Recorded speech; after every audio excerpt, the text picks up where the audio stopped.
Hadirin kaum muslimin jamaah salat maghrib yang dirahmati oleh Allah Subhanahu wa taala. Alhamdulillah, puji dan syukur kita haturkan kepada Allah Subhanahu wa taala atas karunia dan limpahan nikmatnya yang masih diberikan kepada kita, nikmat iman, Islam, sehat, waktu luang.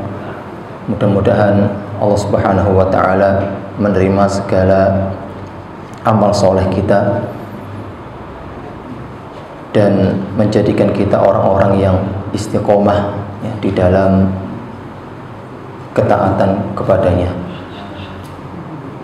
Baik hadirin jemaah Masjid Al-Hidayah yang dimuliakan Allah Subhanahu wa taala.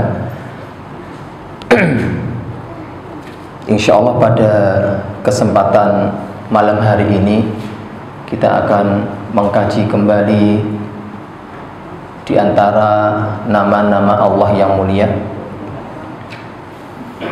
Dan insyaallah pada kesempatan malam hari ini ada dua nama yang akan kita kaji.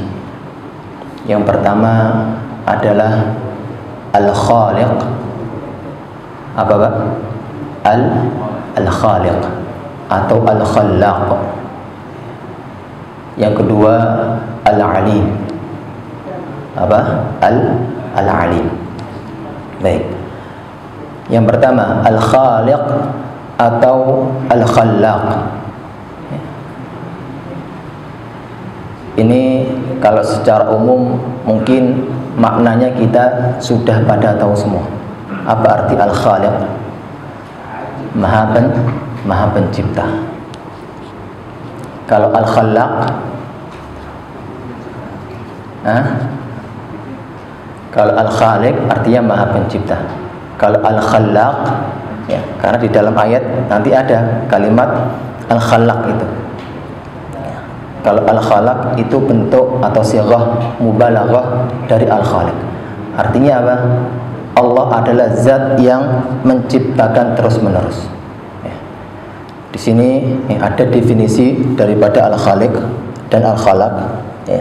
Al-Khaliq huwa alladhi yunshi'u syai'a minal 'adami. Al-Khaliq adalah yang menciptakan sesuatu dari ketiadaan. Ya, yang menciptakan sesuatu dari ketiadaan. Bitakdirin wa ilmin, ya, dengan perkiraan dan pengetahuan. Wa biqudratin, dan dengan kemampuan. Ini mana Al-Khaliq, ya, menciptakan sesuatu dari ketidakadaan dengan perkiraan dan kemampuan. Ammal khallaqu, adapun al-khalaq, fahuwa alladhi yubdi'u fi khalqihi kamman wa kaifan. Ya, adapun al-khalaq artinya adalah zat yang membuat, ya, dalam ciptaannya baik kamman, ya, kuantitas, wa kaifan, ataupun kualitas. Famin haitsul kammi yakhluqu ma yasha. Dari sisi kam atau kuantitas, ya, banyaknya, maka Allah Subhanahu wa taala menciptakan apapun yang diinginkannya. Jadi kesimpulannya tadi, Al-Khaliq adalah yang menciptakan dari ketidakadaan. Adapun Al-Khalaq adalah yang menciptakan terus menerus. Baik. Dan kita harus yakin bahwasanya tidak ada sesuatu di muka bumi ini, ya, melainkan hal tersebut adalah ciptaan Allah Subhanahu wa taala. Penyebutan kalimat atau lafal Al-Khallaq memang tidak sebanyak Al-Khaliq. Ya, kalau tidak salah di Al-Quran itu disebutkan hanya pada dua tempat, ya, kalimat al-Khallaq. Di dalam surat Al-Hijr, ya, ayat 86, ya, bisa dibuka. Surat Al-Hijr ayat 86, ya. Allah menyebutkan di situ Al-Khallaq. Inna rabbaka huwal khallaqul alim. Sesungguhnya Rabbmu dialah yang maha pencipta. Yang kedua terdapat di surat Yasin, ya, ayat 81, ya, surat Yasin ayat 81. Awalaysa alladhi khalaqas samawati wal ard biqadirin ala an yakhluqa mithlahum bala wa huwal khallaqul alim. Nah, ini ayat yang bapak-bapak sudah ngelotok semua, ya, setiap malam Jumat Yasinan. Dan tidaklah Tuhan yang menciptakan langit dan bumi itu ya, padahal langit dan bumi itu sangatlah besar, ya.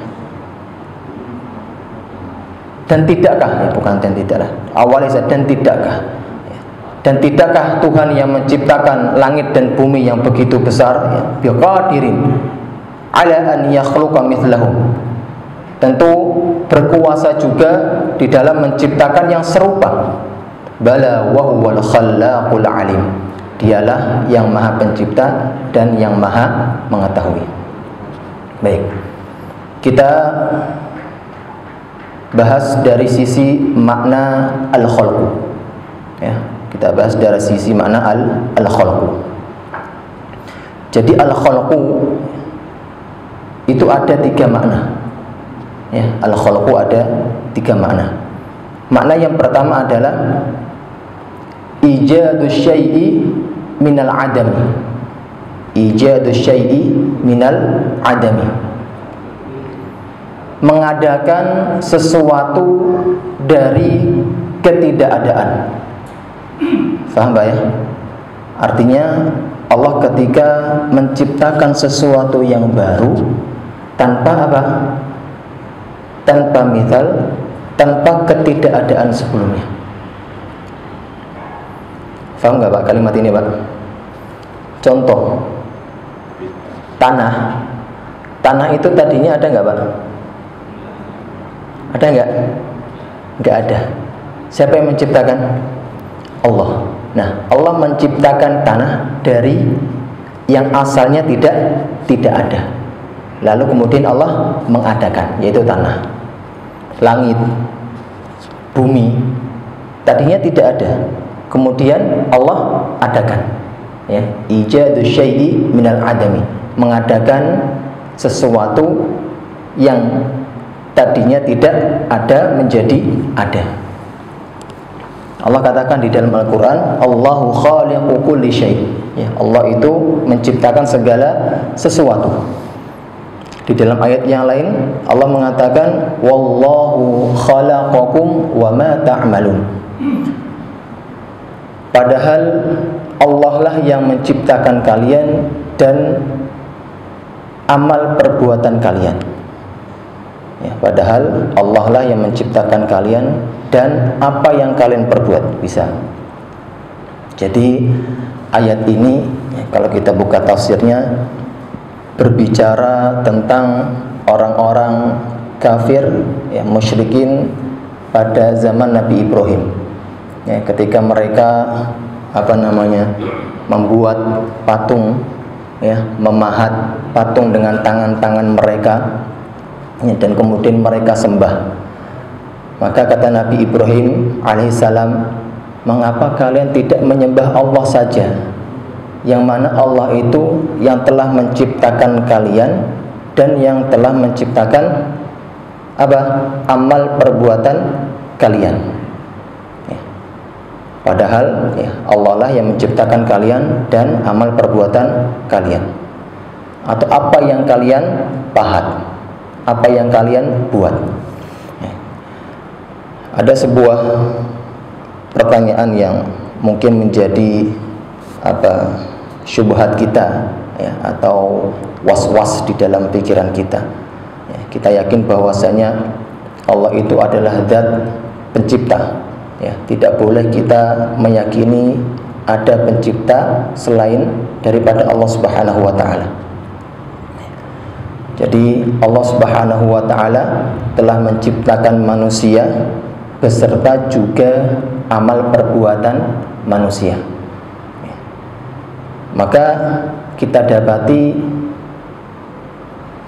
antara khalqullah dan khalqul bashar, ciptaan Allah dan ciptaan manusia.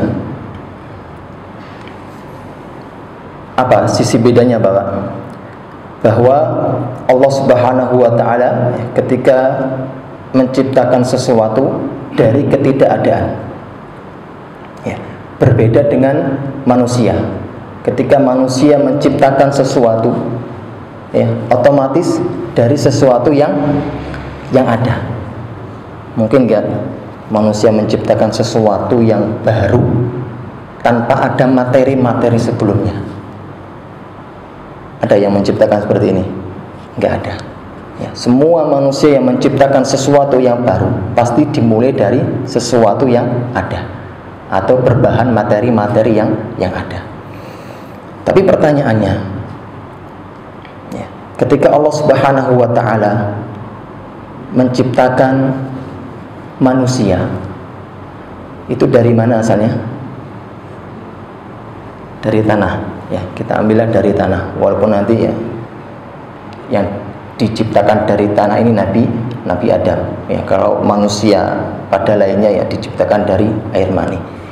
Nah, manusia ketika Allah Subhanahu wa taala ciptakan dari tanah, dari sesuatu yang ada, pada materi-materi yang Allah adakan atau ciptakan. Dan kemudian manusia juga mampu menciptakan sesuatu dari materi-materi yang Allah ciptakan. Faham Pak pertanyaannya, Pak? Faham nggak, Pak? Saya ulangi.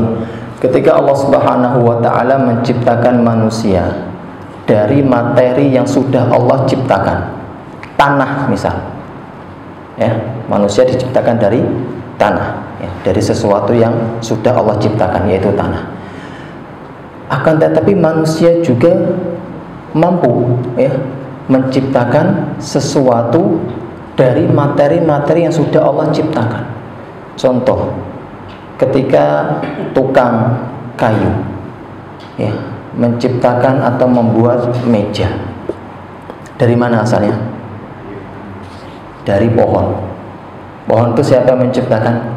Allah. Dari materi yang sudah Allah ciptakan.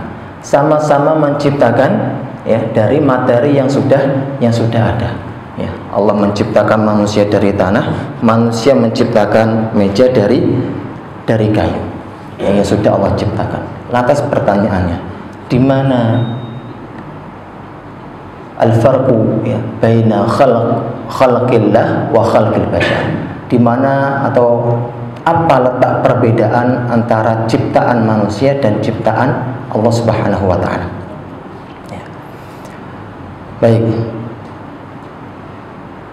Allah Subhanahu wa taala, ya, ketika menciptakan sesuatu yang memang bersumber dari materi yang sudah Allah ciptakan sendiri, itu tidak mungkin bisa ditiru oleh manusia.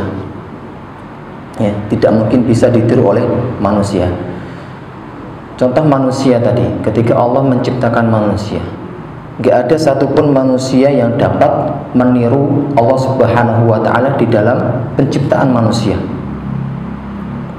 Dan perlu kita ingat bahwasanya ketika manusia menciptakan sesuatu yang baru, ya, pada hakikatnya Allah Subhanahu wa ta'ala lah yang juga menciptakan apa yang diciptakan oleh manusia.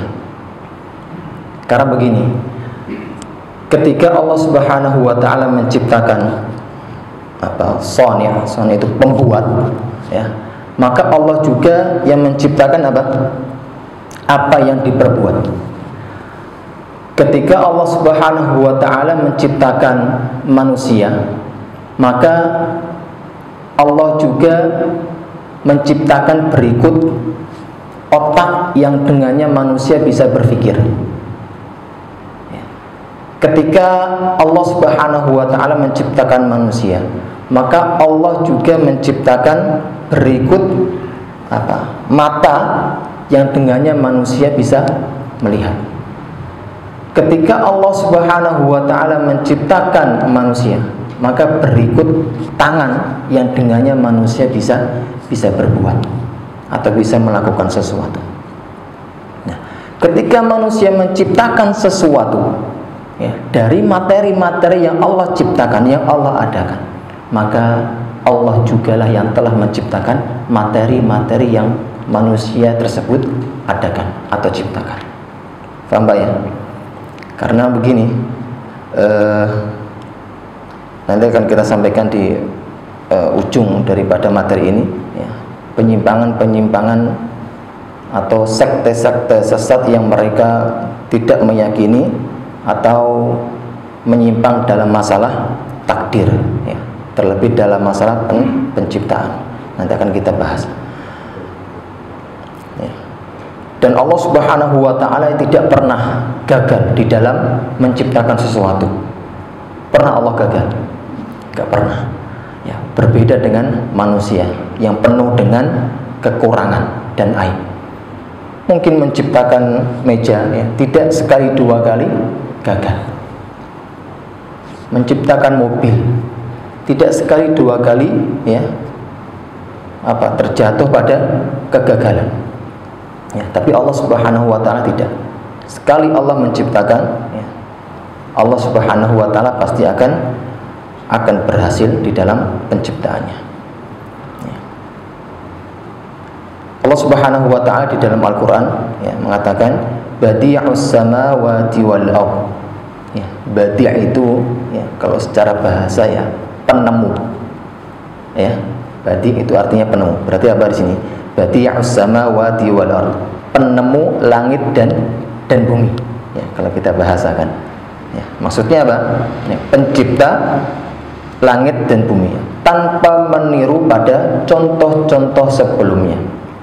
Ketika Allah Subhanahu wa taala menciptakan sesuatu, Allah itu nggak perlu contoh, nggak perlu nyontek. Beda dengan manusia. Jadi kalau kita teliti, ternyata apa yang ditemukan oleh manusia, penemuan-penemuan baru, itu ternyata mereka menyontek dengan penemuan-penemuan setelahnya. Misal mobil, mobil itu kan gimana proses manusia buat mobil itu kan mereka mencontek penemuan-penemuan setelahnya, hanya mereka kembangkan saja. Tapi Allah Subhanahu wa taala tidak. Allah nggak perlu contoh, nggak perlu melihat ke yang lain. Ketika Allah menciptakan sesuatu yang baru. Wa idza qada amran fa innama yaqulu lahu kun fayakun. Jika Allah Subhanahu wa taala ingin atau berkehendak terhadap sesuatu, maka Allah tinggal mengatakan kun, jadilah, maka fayakun, jadilah sesuatu tersebut. Huwallazi yuhyi wa yumiit, dan dia juga yang menghidupkan dan yang mematikan. Nah, ini kan perkara yang tidak bisa ditiru oleh siapapun. Allah yang menghidupkan, Allah yang mematikan. Allah nggak perlu mencontek. Fa idza qada amran fa innama yaqulu lahu kun fayakun. Sama. Kalau Allah berkehendak terhadap sesuatu, Allah tinggal bilang kun, jadilah, maka terjadilah hal tersebut. Ini yang pertama. Makna yang pertama dari al-khalqu, yaitu apa? Ijadu syai'i minal adam. Menjadikan sesuatu dari ketiadaan menjadi ada. Tanpa mencontek atau meniru sebelumnya. Yang kedua, makna dari al-khalqu adalah tahwilu syai'i ila syai'in akhar. ya, tahwilu syai'i ila syai'in akhar, sesuatu yang lain, ya. Makna al-khalqu yaitu mengubah, ya, suatu yang ada ke sesuatu yang lain. Ini Allah gambarkan di dalam Al-Quran, surat Ali Imran, ya, bisa dibuka surat Ali Imran ayat 49. Anni akhluqu lakum minat tini kahay'atit tayri fa anfukhu fihi fayakunu tayran biiznillah. Jadi ayat ini mengisahkan tentang ketika Nabi Isa diutus kepada Bani Israel untuk menampakkan, ya, sisi kebenaran daripada risalah yang dibawa oleh Nabi Isa alaihissalam. Maka dengan izin Allah Subhanahu wa ta'ala, Allah memberikan wahyu kepadanya untuk apa? Akhluqu lakum minat tin, ya, menciptakan apa namanya, dari tanah, ya, kahay'atit thair, ya, seperti bentuk burung, ya. Jadi Nabi Isa ketika itu, ya, mengambil tanah kemudian membentuk menjadi seekor burung. Apa yang terjadi? Fa'anfukhu fihi fayakunu tayran biiznillah. Maka kata Allah, saya tiupkan ruh di dalamnya, maka dia menjadi burung atas izin Allah Subhanahu wa ta'ala, ya, mengubah suatu ke sesuatu yang lain, ya, tanah menjadi burung. Bisa nggak manusia? Nggak bisa, ya. Ini cuman kekhususan Allah Subhanahu wa ta'ala. Makanya kalau kita perhatikan, ya, film-film itu, Pak, ya, film-film yang apa, yang abakadraba, kalau anaknya pada nonton Upin Ipin tuh, apa, ping-pong itu yang ada itu, ternyata mereka itu, ya, apa, mengambil dari kisah-kisah zaman dahulu, ya, bagaimana sesuatu yang ada, ya, kemudian tidak ada, kemudian diadakan sesuatu benda, apa, tanah dijadikan menjadi burung, ya, disulap, ya. Ternyata, ya, mereka mengambil inspirasi, ya, kisah-kisah zaman dahulu di dalam Al-Quran, ya. Baik, termasuk juga gambaran ketika Allah Subhanahu wa ta'ala menciptakan manusia, ya. Kita baca ayatnya, ya, surat Al-Mu'minun ayat 12 sampai 14. Laqad khalaqnal insana min sulalatin min tin. Ya, Allah berfirman, sesungguhnya kami menciptakan manusia min sulalah, ya, saripati daripada tanah. Thumma ja'alnahu nutfatan fi qararin makin. Kemudian kami jadikan, ya, manusia, ya, atau di dalam ayat ini, ya, dimaksud adalah keturunan Adam dari nutfah, yaitu air mani, ya, yang berada di dalam rahim. Tsumma khalaqna nutfah 'alaqatan. Kemudian kami menjadikan, ya, air mani tadi segumpal darah. Fa khalaqnal 'alaqata mudghatan. Kemudian kami jadikan segumpal darah tadi menjadi segumpal daging. Fa khalaqnal mudghata 'idhaman. Kemudian kami jadikan segumpal daging tadi tulang belulang, ya. Fa kasawnal 'idhama lahma. Kemudian kami bungkus, ya, dengan daging. Thumma ansha'nahu khalqan akhar. Ya, ada kalimat khalqan akhar. Kemudian kami apa, rubah bentuknya, ya, kepada ciptaan yang lain. Maksudnya apa?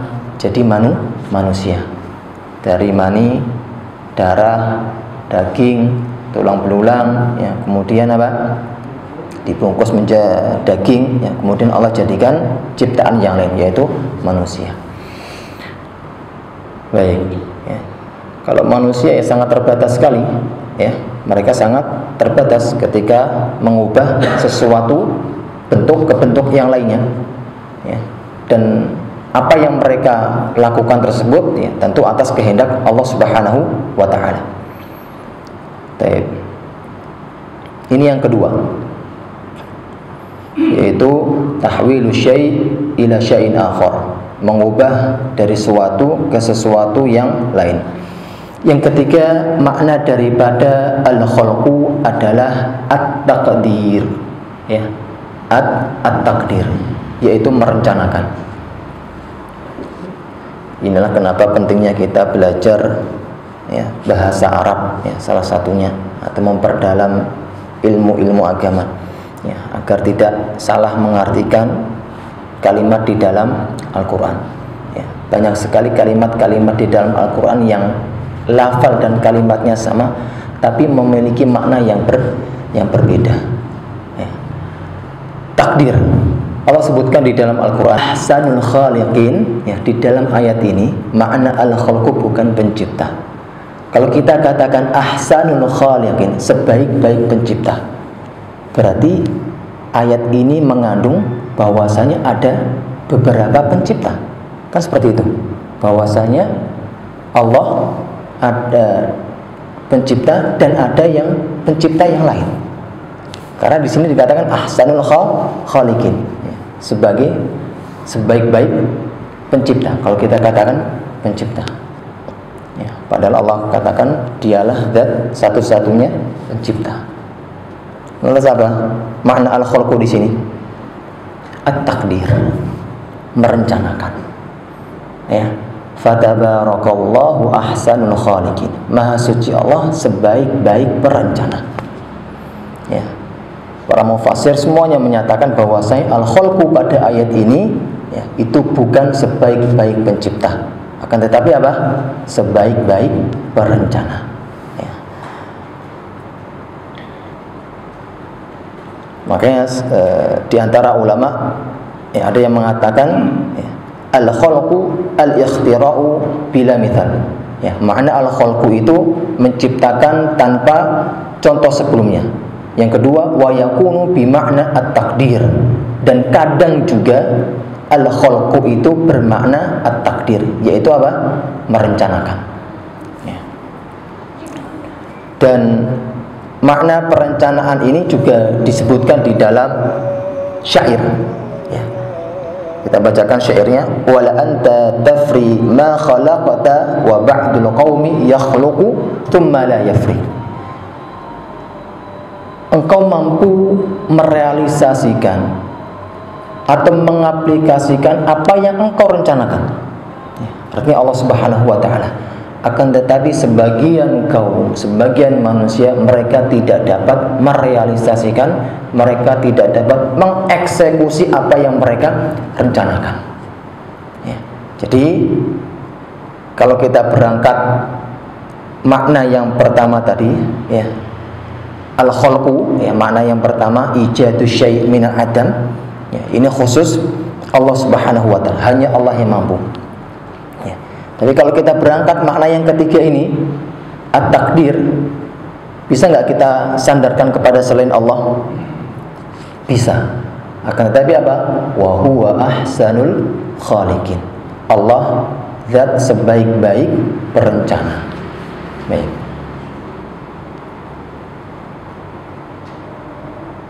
Kemudian ada, ini harus kita sampaikan karena sangat penting sekali, ya, penyimpangan dalam makna al-khalqu, ya, penyimpangan makna al-khalqu. Jadi ada sebuah kelompok, ya, atau sekte yang bernama Qadariyah. Tahu Qadariyah, Pak? Ya. Qadariyah ini diantara pemahaman mereka, ini Qadar ini pemahaman yang sudah ada zaman Rasul, ya. Akan tetapi zaman dulu belum berkembang, ya. Yang berkembangnya pada zaman tahun-tahun 2 Hijriah, pada munculnya sekte Mu'tazilah, ya, yang dikomandoi oleh Watok, ya, Wasil bin Atok, ya, seorang tabi'in yang dia menyendiri, mengasingkan diri, ya, daripada guru-guru mereka, ya. Nah, Qadariyah ini, ya, di antara pemahaman mereka, ya, keyakinan mereka, bahwasanya Allah Subhanahu wa ta'ala ketika menciptakan manusia tidak berikut perbuatan manusia.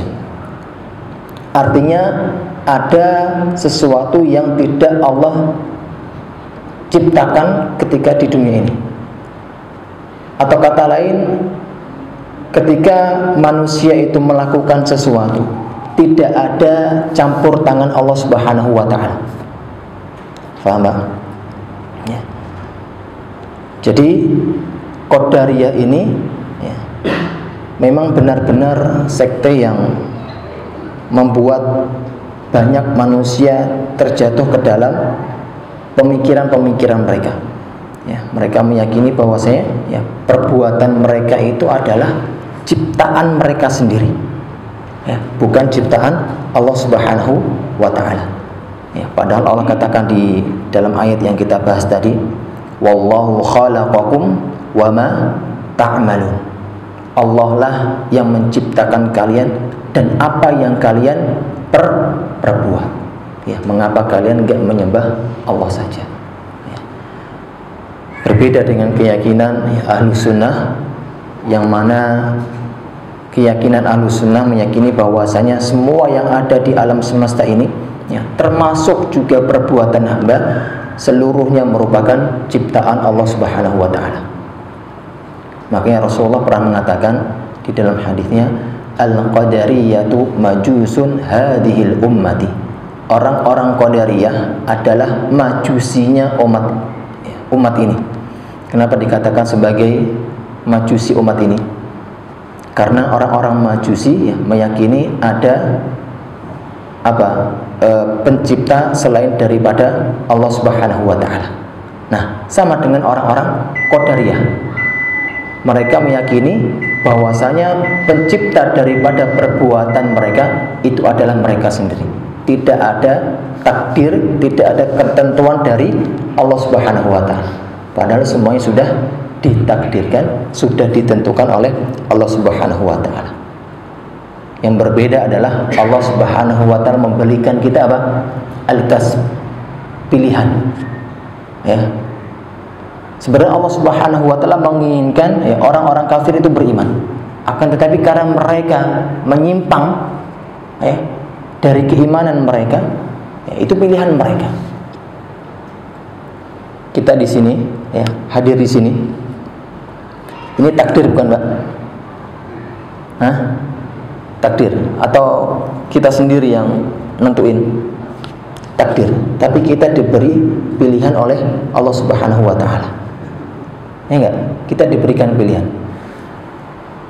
Berbalik dengan pemahaman Qadariyah ini, ya, ada sekte yang bernama Jabariyah. Ya, Jabariyah itu asal kata jabaro, jimbaro. Ini artinya memaksa. Artinya mereka meyakini bahwasanya perbuatan mereka manusia yang mereka lakukan ini merupakan paksaan daripada takdir yang sudah Allah tentukan. Makanya zaman sahabat ada orang yang mencuri, ya, dan ketangkap. Zaman Umar kalau nggak salah Umar atau Abu Bakar ketangkap, maling tersebut tertangkap, ya, seorang pencuri. Kemudian ketika ditanya, kenapa engkau mencuri? Apa jawabannya, Pak? Jawabannya unik. Allah lah yang telah mentakdirkanku untuk mencuri. Allah yang telah mentakdirkanku untuk mencuri. Maka apa yang dilakukan oleh sahabat Umar atau Abu Bakar tadi? Dia mendapat 2 hukuman. Ya. Hukuman yang pertama karena mencuri, hukuman yang kedua berdalil dengan takdir. Gimana mungkin seseorang bisa berdalil dengan takdir? Ya. Kenapa kamu minum khamar? Sudah Allah takdirkan saya minum khamar. Kenapa kamu berzina? Maaf. Ya, sudah Allah takdirkan saya berzina. Benar nggak, Pak, pemahaman seperti ini? Sudah Allah berikan pilihan kepada kita. Ya, tinggal kita pilih yang mana. Kita mau taat, ya, menjalankan perintah Allah, atau kita melanggar apa yang diperintahkan oleh Allah Subhanahu wa ta'ala. Baik. Sebelum kita lanjut atau mau di azan dulu?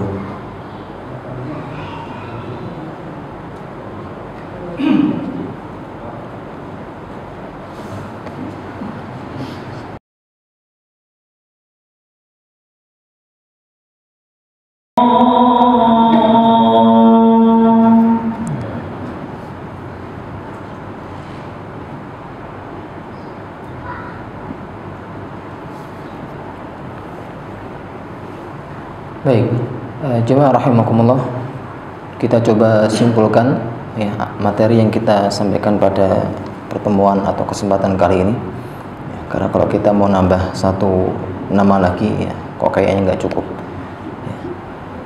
Jadi makna al-khalqu ya di dalam Al-Quran ya, itu tidak semuanya bermakna pencipta ya, ada 3 makna tadi.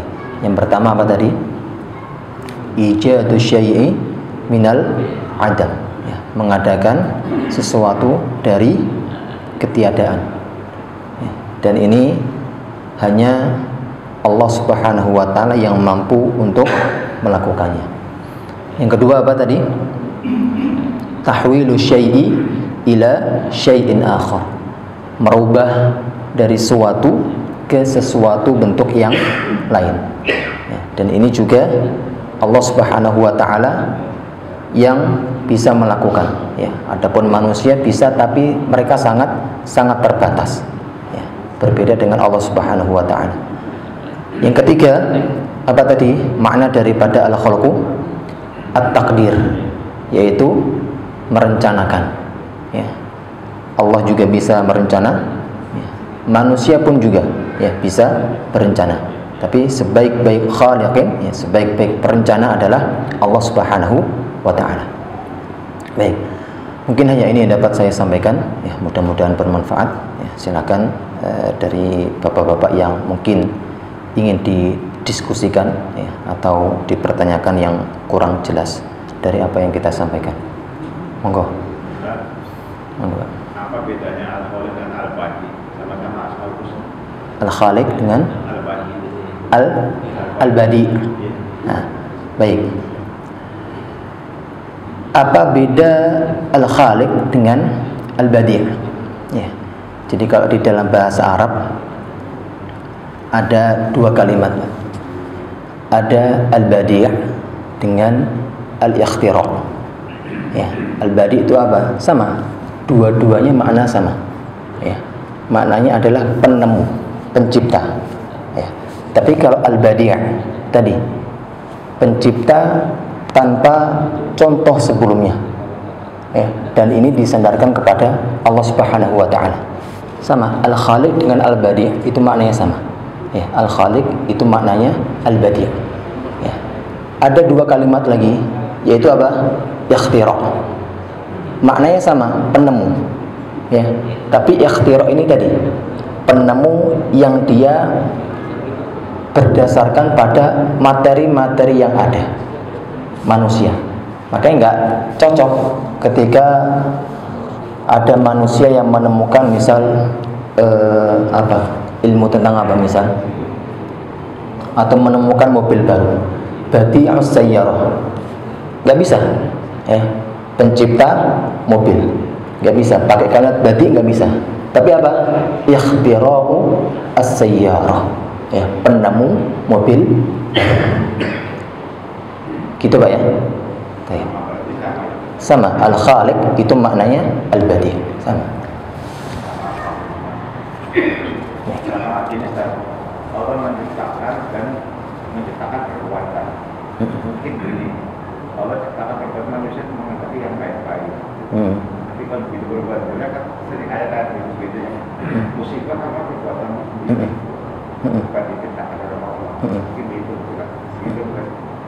Iya benar ya, apa yang kita sampaikan seperti ini ya, bahwasanya semua yang baik itu disandarkan kepada Allah Subhanahu wa ta'ala. Pada dasarnya Allah itu menginginkan apa? Keimanan kepada siapa? Diri orang-orang kafir, orang-orang musyrik. Akan tetapi apa? Mereka enggak mau milih keimanan. Seperti halnya ketika Allah Subhanahu wa taala menyatakan bahwasanya dirinya itu sebagai pencipta, dirinya sebagai mudabbir, pengurus, dirinya sebagai Razzaq. Mereka meyakini enggak, Pak? Mereka meyakini, orang-orang kafir Quraisy. Ya, akan tetapi apa? Mereka menyimpang dalam permasalahan-permasalahan yang lain. Ya, bisa enggak ini kita sandarkan kepada Allah? Gara-gara Allah ini kita ditakdirkan menyimpang? Enggak. Allah berikan pilihan kepada kita. Ya. Pernah kita gambarkan bagaimana Allah Subhanahu wa taala itu sebenarnya sudah memberikan hidayah kepada kita. Ya. Tapi kitanya yang nggak mau ngambil hidayah tersebut. Ya, pernah kita kasih gambaran. Ya, tadi Mas Cecep, ya, bagi-bagi aqua, bagi-bagi hidayah. Terserah kita. Nggak ada. Ya. Terserah kita mau ngambil hidayah tersebut atau tidak. Itu pilihan di tangan kita. Kan kita nggak tahu takdir yang sudah Allah catat untuk kita, ketentuan yang sudah Allah catat untuk kita nggak tahu. Makanya Allah berikan kita pilihan. Allahu a'lam. Ini masalah takdir ini kan agak aneh. Jadi saya pernah baca ada yang bilang Allah bisa mengubah takdir. Sebenarnya takdir itu kan sudah direncanakan sebelumnya. Misalnya ada orang sakit, terus dia sedekah, terus karena sedekah itu dia sembuh. Ya takdir bisa berubah. Bukan berubah. Takdir, ya, apa yang sudah Allah ditetapkan di Lauhul Mahfuz itu sudah paten. Nggak ada revisi lagi. Ya, ketika seseorang misal dia sakit seperti yang baru dikatakan, kemudian dia sembuh, ini takdir bukan? Takdir sudah Allah tetapkan di Lauhul Mahfuz. Memang kita tahu apa yang tertulis di Lauhul Mahfuz. Allah hanya memberikan apa? Jaminan. Ya, Allah hanya memberikan, ini bentuk daripada kasih sayang Allah kepada kita, bentuk keadilan, kehikmahan Allah Subhanahu wa taala kepada makhluknya. Ya. Jadi semua yang manusia lakukan, ya, itu pasti ada balasannya. Ya, nggak mungkin, ya, Allah menciptakan manusia begitu saja. Ya, kalau kita katakan tadi, ya, misal manusia yang ketika mereka melakukan kemaksiatan, ya, mereka yang minum khamar, melakukan perzinahan, mereka beralasan takdir. Ya, ini sudah Allah tetapkan dulu di Lauhul Mahfuz. Ya, berarti salah Allah Subhanahu wa taala. Ya. Lantas apa gunanya surga dan neraka? Ya. Apa gunanya pahala? Apa gunanya balasan yang Allah janjikan, ya, untuk hamba-hambanya yang bertakwa? Maka, ya, kesimpulannya, ya, ketika Allah Subhanahu wa taala sudah menentukan takdir, ya, di dalam diri para hambanya, berikut juga perbuatannya, akan tetapi Allah Subhanahu wa taala memberikan apa? Kasbun, ya, al-kasbu, pilihan terhadap kita. Ya, kita mau apa, itu pilihan kita. Hanya saja nanti semua yang kita lakukan akan dipertanggungjawabkan oleh Allah Subhanahu wa taala. Baik, Allahu a'lam. Cukup, Pak, ya? Baik, kita tutup, ya, kajian kita pada kesempatan malam hari ini dengan doa kafaratul majlis. Subhanakallahumma wa bihamdika asyhadu an la ilaha illa anta astaghfiruka wa atubu ilaik. Wa akhiru da'wana alhamdulillahirabbil alamin. Wassalamualaikum warahmatullahi wabarakatuh.